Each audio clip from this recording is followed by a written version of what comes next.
ఎంత చదువున్నా కూడా ఈ మధ్యలో జాబ్స్ ఏం దొరకట్లే, కష్టపడాలి. సో పిచ్చి పైగా లేళ్ళు వస్తారు ఏదో నాకు అర్థం. కనీసం ఆరెంజ్ లేదు, చెవులు అలా ఇయర్ ఫోన్లు పెట్టుకున్నాడు. జస్ట్ అయితే తాగేది, మనం ఫ్లై బై ఇద్దామా మరి? ఇలాంటి చప్రిగాళ్ళకి అట్లా లైట్ తీసుకోవాలి, ఎందుకంటే మళ్ళీ మనం కూడా అట్లా చేసినాం అనుకో వానికి మనకేం ఫరక్ ఉండదు. చలో మనమైతే గోపాల్పూర్ ఎంటర్ అయిపోయినాం. కానీ ఈ రోడ్ ఎప్పుడు చూసినా బిజీ ఉంటుంది, ట్రాక్టర్లతో ఆటోలతో ఎప్పుడు చూసినా బిజీ.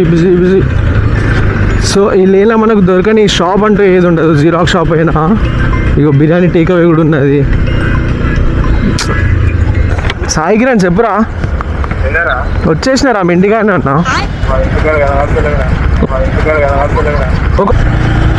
సో గవర్నమెంట్ చేంజ్ అయ్యి ఏం ప్రాజెక్టులు నడవట్లేదు కాబట్టి ఎందుకు ఖాళీ ఉండాలని నేనైతే ఎంటెక్ సెలెక్ట్ చేసుకున్నా.